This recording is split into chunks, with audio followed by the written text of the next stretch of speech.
Alright, I'm going to show you how to replace the ECU unit, the brain box computer that controls your emissions system and fuel injection system on a GMC Safari van. This is a 1993 model with throttle body injection, and the reason that I'm replacing it is that it sometimes runs really rough, sometimes runs fine, almost always stinks like gas, and sometimes the transmission doesn't shift properly. Seems like it misses shifts, and those are all things that are controlled by this box. A lot of people spend a lot of money replacing other parts and don't solve the problem when the problem is the box. So we're looking at this is the dashboard, and then this is the kick panel on the passenger side. There's a screw here and another screw here, Phillips head screws. Remove those two screws and then just slide the kick panel out. And here it is right here. So we've got to remove this holder and then convince it to come out of here and put the new one in. I say new, but I mean a used one. I bought one of these on eBay. You want to make sure that you get the right one for your type of engine and for your type of vehicle. This particular engine, there's a Z in the VIN number, and so I made sure that I got the Z motor one. So you'll have to just check your VIN number and make sure that you get the right thing. I bought it on eBay for around 50 bucks. Sometimes you'll find them cheaper, sometimes they're more expensive. You can probably ask the seller if it'll fit your car.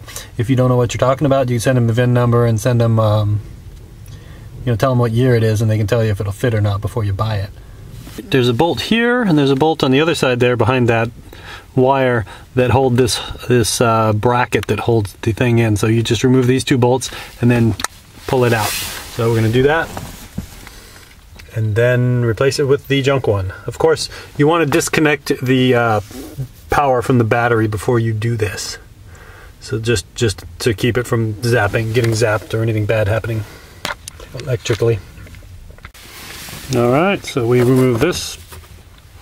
Remove the bolt here, and remove the bolt from the back side here. Take out the bracket support thingy. Yeah, that's that. Now that I've pulled it out, I need to unplug the electrical wires from it. So let's take a look at these connectors. Alright, taking a look at these, and then taking a look at the new one, we see that the new one has the same number as the old one, which is good. And you see the ports are deep on this one. So what you've got to do is just click this and then pull it straight out, and this bottom red part and all this blue stuff all comes out with it and leaves it looking like that. There we go, like that. Just do that to both sides. Red goes in the red and blue goes in the blue. Alright, so you take your box, then hook the red connector up right here. Push it down until it clicks. Blue connector, same routine. Actually, I think you want to do the blue one first. Looks like either way is fine. Push it in until it clicks.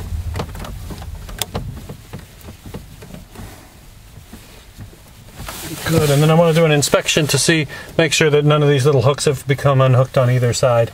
Those look good. And then on this side, they all look like they're hooked in there. And then we gently shove it up this hole.